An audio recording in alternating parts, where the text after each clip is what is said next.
Hello, my name's Lizzie and this is Lizzie Reads, and welcome to another Back to Fantasy video.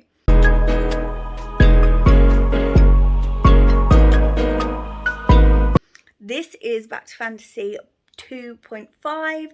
So in the last round I was trying to read fantasy YA books to try and get me back in the fantasy zone. I'll link the playlist down below, but I have decided to take a small stepping stone on my journey and look at novellas because I just don't feel like I'm ready for a full-length fantasy novel yet. But I'm going to go for a little novella to see how I get on.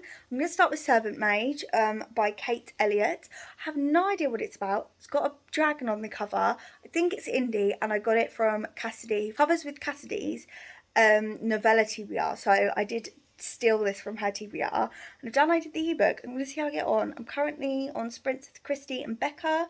And yeah, I'll see how, if I manage to get reading how I like it. I don't know how much I'll update, but I really am just trying to get back into fantasy, and I feel like a little novella might do me some good. But we'll see how we get on. Yeah, I don't know. Bit nervous, bit apprehensive, but it would be cool if I really like it. So I'll let you know what it's about in a minute once I find out.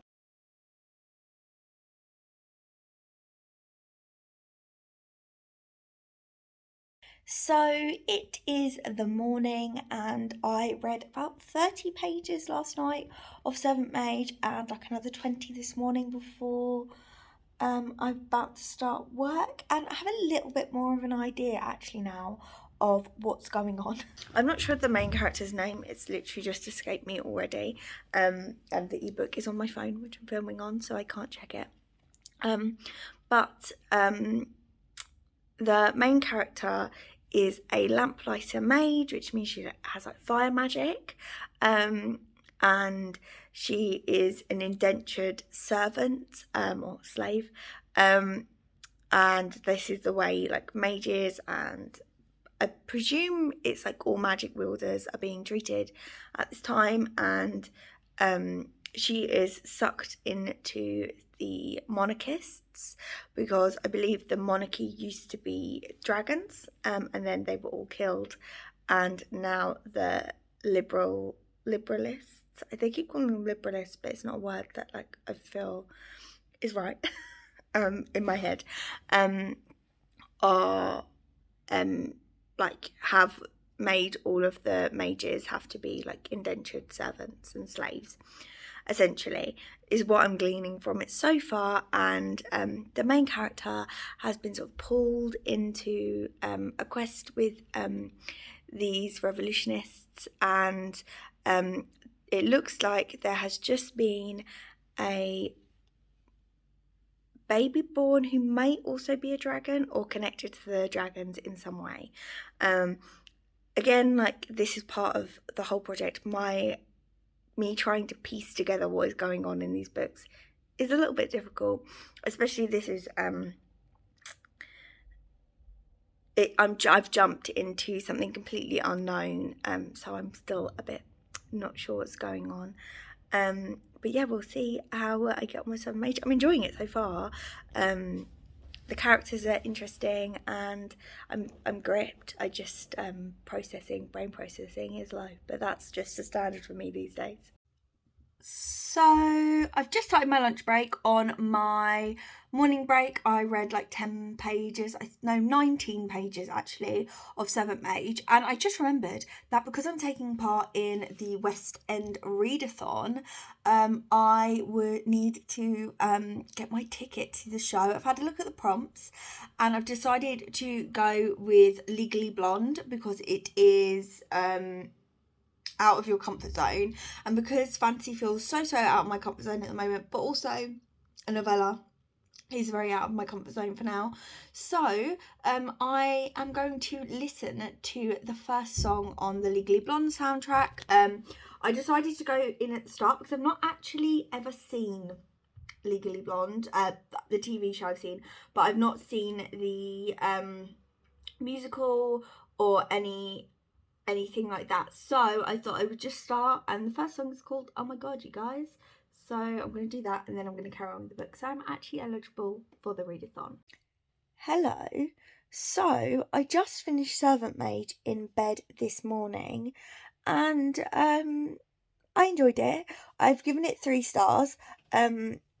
I think it might be interesting to see how I feel about other novellas in this video, because I feel like you're thrown in straight away with Servant Maid, and it was Felion. Felion was the main character's name.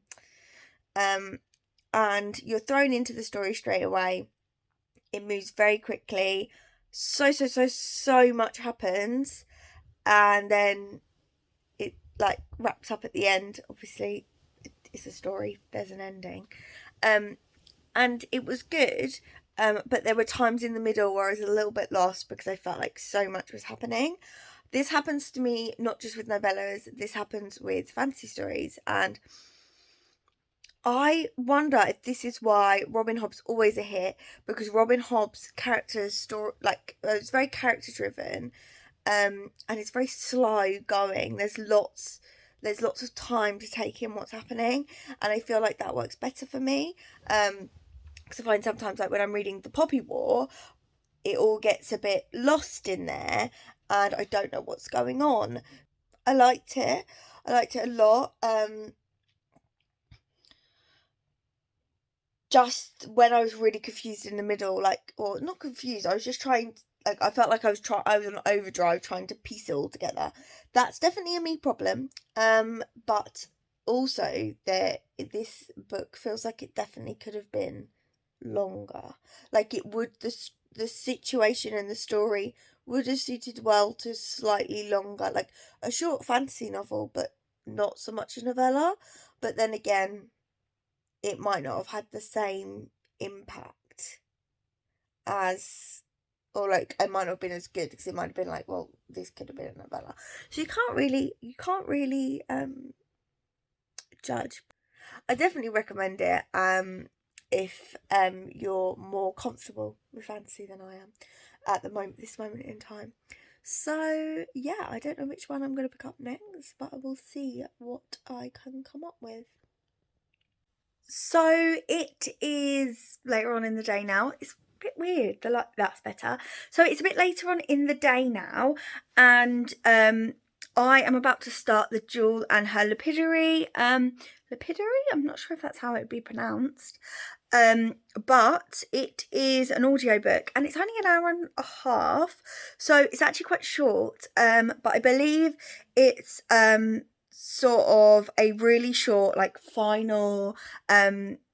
It's about gemstone magic. So it says here, like, people bound to singing gemstones with the power to reshape hills, move rivers, and warp minds.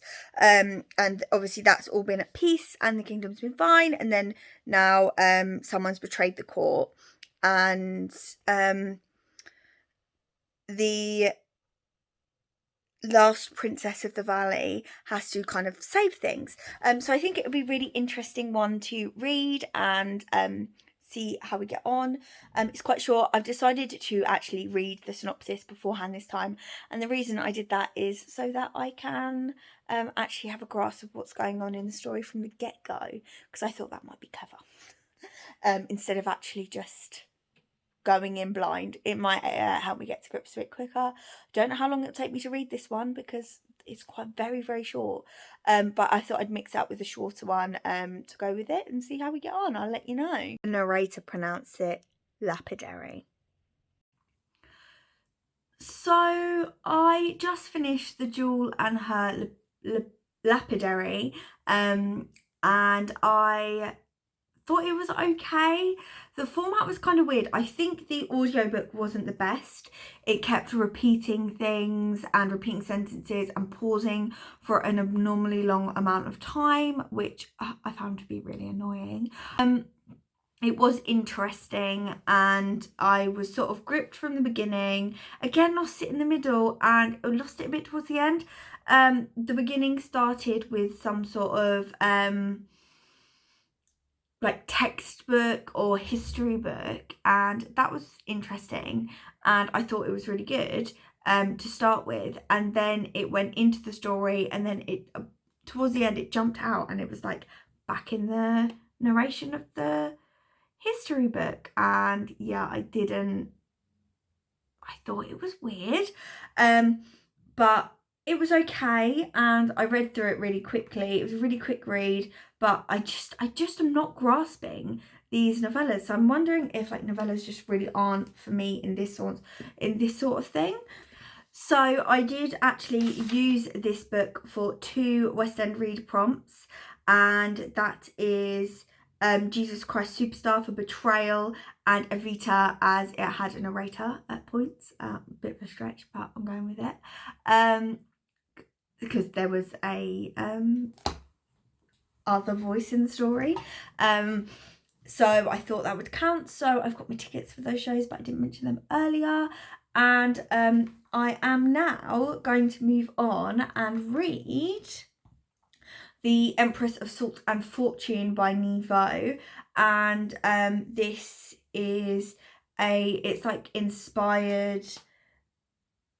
It says that it's like reminiscent of a classic Asian period drama with fantasy, magical elements, reads like a fairy tale. I really wanted to read this for a long time. This one's super short. It's only 124 pages. I do have the audiobook and the ebook available on Scribd, so I'm going to see how I get on and if I like them. Fingers crossed I do. Hello, so it's a good few days later now, and I've decided to end this vlog here. The reason being is I tried to pick up The Empress of Salt and Fortune 3 or 4 times. I couldn't get into it. No fault of the book. I just feel like what I'd planned for Novellas to put me forward was actually putting me back, in the sense that it's even harder to get into a novella knowing it's going to be short. Because it takes me a long time to get into a fantasy novel as it is, let alone a short one, knowing that I'm going to have to do all again really soon. I'm not getting attached to the characters. I was finding it really difficult to focus on this, and I really wanted to have 3 books in this vlog, but I decided that it didn't matter because it's part of the project, and as part of the project I want to be honest with you and say that this didn't work in the way that I wanted it to. So yeah, I'm going to call it here, because that means I can read Robin Hobb next. That'll be my next plan. So I really want to move on to that, because I feel like that will kick me in the right direction. Fingers crossed. I really, really hope so. But I was just feeling really desolate at the thought of reading another short fantasy book where I didn't have time to sort of fully get everything. I wasn't gleaming everything from it. So I'm going to call it here. Thank you so much for watching this video, even though it's a really, really short one, and I'll see you again soon. Goodbye.